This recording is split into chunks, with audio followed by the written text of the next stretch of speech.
Well, god dang, we got to talk about this for a second, man. We got to talk, man. Desiigner is not too happy with New York radio. Now, if you guys are new to the channel, make sure you guys subscribe. I do this daily, okay? Make sure you guys also drop a like on the video if you guys enjoy my content, and let's get this started. For some reason, I don't know what it is, man, okay? But there's always washed up NYC artists complaining that their records are not played on NYC radio. Now, I'm not saying Desiigner is washed up. This is aimed at more of the other people complaining right now than him, and I'm going to get to him in a second.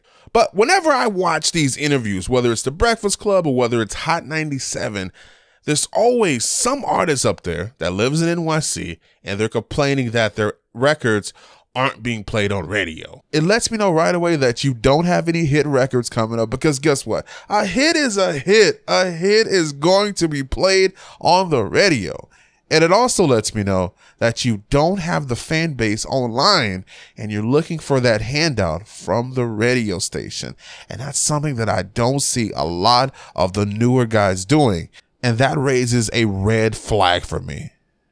A station like Hot 97 or Power, they're played all over the US. So in this situation, they gotta cater to everyone. So that means that they're not just playing local music anymore, they're playing national music.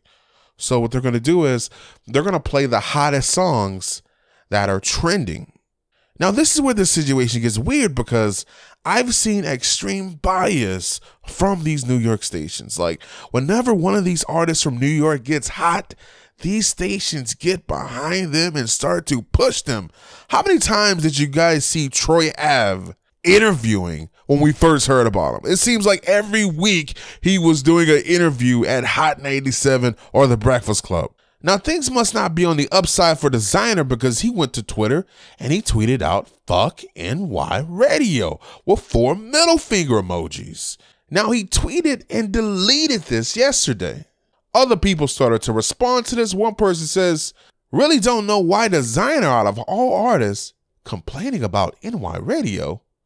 Don't think I care to find out either." Now, here's the thing. Someone like Desiigner, Young M.A., Casanova, these people are getting played on New York radio. Maybe someone like Desiigner is not used to the treatment that he's getting now versus what he got when he first came into the game and he dropped Panda. Like, when you drop Panda, right, and that's your first hit and the thing goes from 0 to 100, you may start to think those handshakes, those hugs, the cheers, and everything else that you're getting from all these people around you is going to be that way forever. But the reason they were doing all that stuff is because the guy had a top record, man. Didn't Desiigner have the #1 record in the US when he dropped Panda? So of course, every time you turn on the radio, you may get used to the radio playing your music. But let's be honest here, man. How many of you guys out there still listen to the radio? And I'm going to be honest here, man. I don't listen to the radio.